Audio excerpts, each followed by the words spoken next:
갈직에 뭡니까? 블레셋을 물리쳤잖아요. 그래서 사무엘과 이스라엘이 뭐 합니까? 11절 12절에 에베네셀이 하면서요. 거기에다가 우리가 말하는 여호와께서 여기까지 인도하셨다. 여기까지 도와주셨다. 그거 감사하면서요. 또 감사의 제사를 드리고 기념비를 드렸습니다. 이게 신앙생활이요. 언약을 회복하고 형식이 아니라 마음으로 회복하고, 마음으로 회복했단 말은 진심으로 각성하고 회개하고, 자기를 막 복음이라는 핑계에 자기의 방종하고 타락하고 나태하고 게으른 삶을 핑계대는 게 복음이 아니고 그걸 갱신하고 하나님 내가 이렇습니다.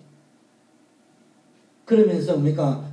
각성운동을 하고 예배를 회복하고 이래 할 적에 뭡니까?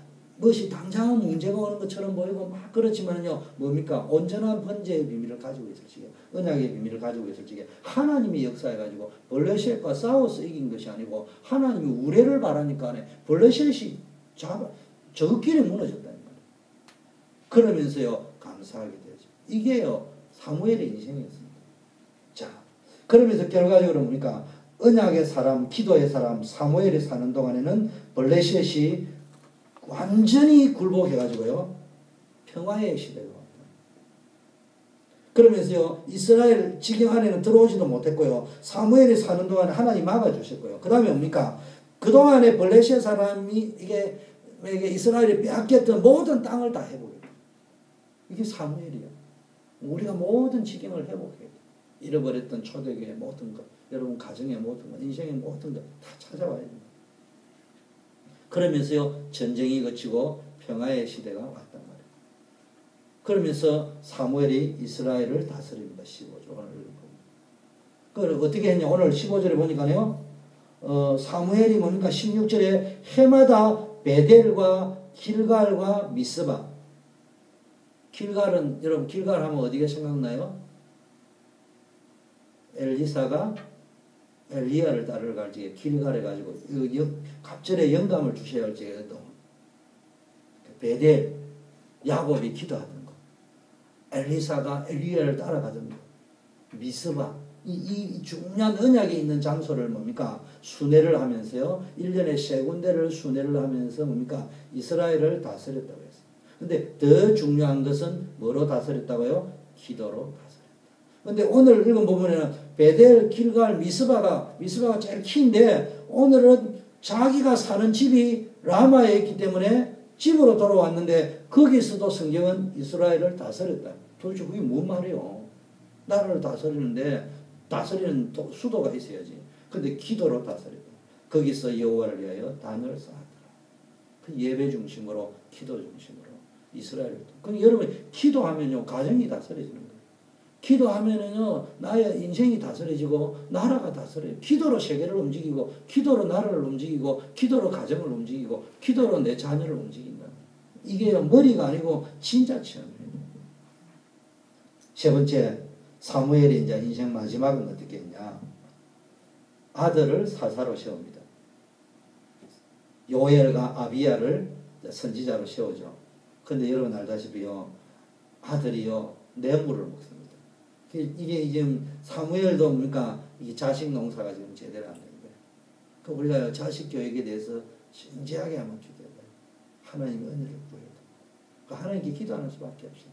천하의 이 사무엘도 뭡니까? 엘리 제사장이 걸어갔던 그 길하고는 좀 다르지만은 그래도 자식 농사에서는 비슷하게 된다. 자, 그 시대의 문화가 그랬던 거예요. 오늘날도 우리 청소년 타락한 문화를 조장시키고 있는 이런 시대에 우리가 부모가 돼가 자식이 기도 안 해가 되겠네. 이 미국이에요. 특히 교포사예요. 정말로 우리 기도해야 됩니다. 할 수가 있다면 한국보다 더 많이 기도해야 돼요.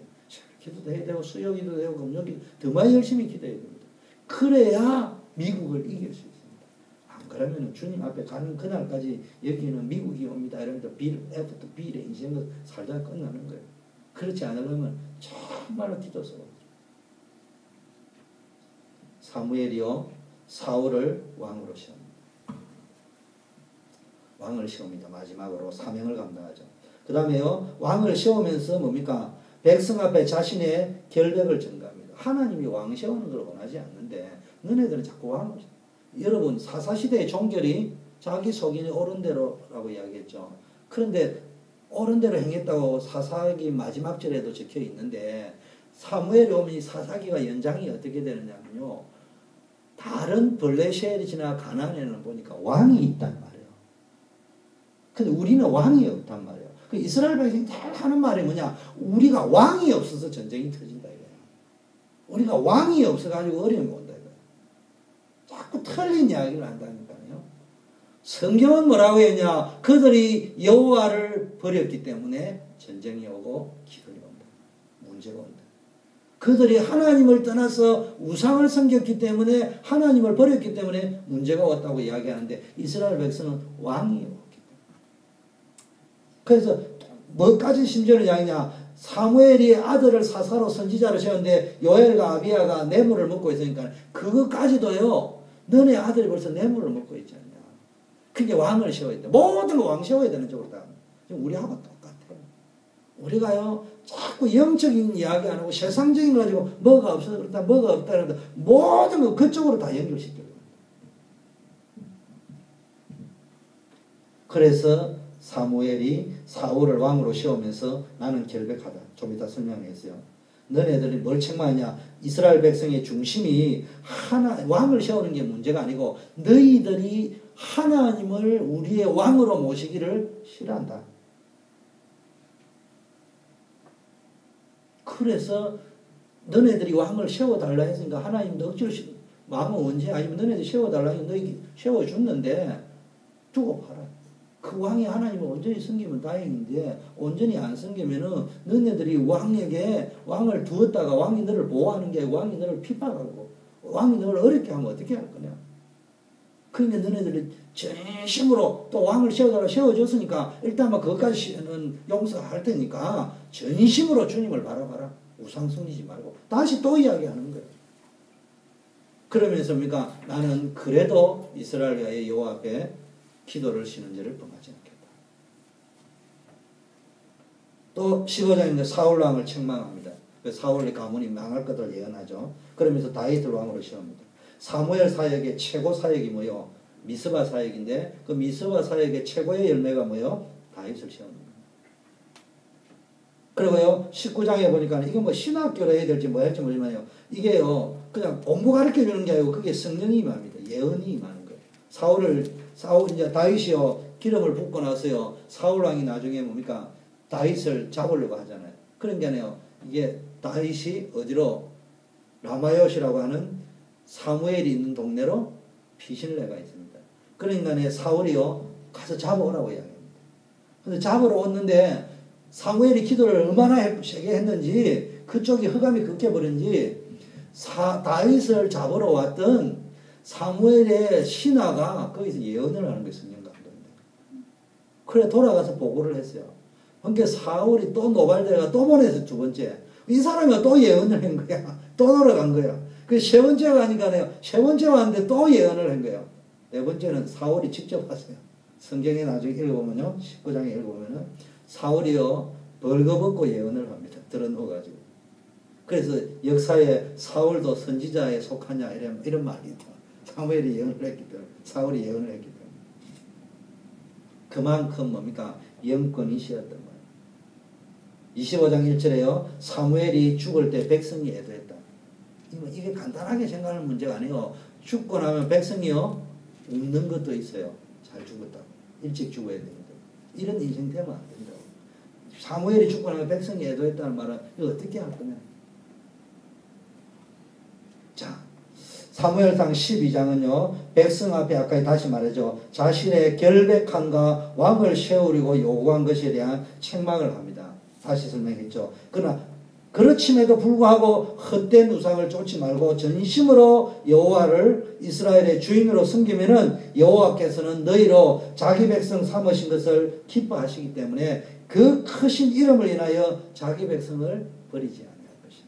너희가 왕 세워 요구한 거는 이 말은 쉬운 말은 너희가 왕을 요구했는데 왕을 세운다고 너희 인생에 이스라엘의 문제가 해결되는 것이 아니고 너네들이 이스라엘의 왕을 버리기 때문에 그래서 왕을 세워달라 왕을 세워주겠지만은 너희가 다시 한번 하나님 앞에 잘못한 것이겠지만은 그러나 진심으로 여호와를 찾으면은 하나님이 그 이름을 인하여 너희를 버리지 않고 지킬 것입니다. 그러면서 나는 어떻게 하느냐? 하나님은 너를 버리지 않을 거고 나는 너희를 위하여 기도를 쉬는 죄를 여호와 앞에서 용하지 않을 것이다. 이게 이제 사명자가 하는 겁니다.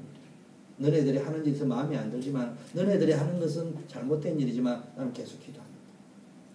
그러면서 또한 이스라엘 백성이 뭡니까? 오직 여호와를 경외하도록 나는 뭐냐? 기도만 할 뿐만 아니라 선하고 의로운 도로 이스라엘을 가르치겠다. 말씀 운동하겠다 말이에요. 여러분 이게 이게 사명자입니다. 이 성경적 원리를 알아야 된다니까. 자, 사무엘상 12장 13절에 보니까 또 뭐라고 했습니까? 쭉 성경을 한번 읽어보시고요. 자, 23절에요. 그래 말했죠. 사무엘상 15장에도 보면요. 사울 왕을 뭡니까? 책망하고 멸망을 예언할 적에요. 또 이렇게 이야기합니다. 사무엘이 사울에게 이르되 가만히 좀 계시라. 간밤에 하나님께서 나에게 말씀하신 것을 왕에게 내가 말하겠는데, 그러니까 사울이 말해봐라 이라거든요. 17절에 합니다. 15장 17절에 왕이 스스로 작게 여길 그때에는 하나님이 당신을 이스라엘 지파의 머리가 되도록 하지 않았느냐. 그런데 여호와께서 왕에게 기름을 부어 이스라엘 왕을 삼았는데 당신이 이제는 아말렉과의 전쟁에서 아말렉을 다 죽이고 진멸하라고 이야기했는데 다 없애기까지 치라고 했는데 왜 그래 하지 않았느냐. 왜 하나님의 목소리를 청종치 아니하고 탈취해가지고 노획물을 다 진멸했는데 빼앗아 오는 데만 급해가지고 하나님 앞에 악을 행했냐 이런 말을 했습니다. 이때요 사무엘 잘 보세요. 우리하고 얼마나 똑같은지. 사무엘의 첫 번째 핑계 20절. 당신의 하나님께 제사하려고. 그것도 자기 하나님도 아니에요. 사무엘 당신의 하나님께 제사하려고 양과 소를 취하여 가장 좋은 것만 남겼다. 그게 사무엘이 뭐라고 이야기합니까? 사무엘이 그때 22절 뭐라고 이야기하냐면 15장에 여호와께서 번제와 다른 제사를 그 목소리 순종하는 것을 좋아하시고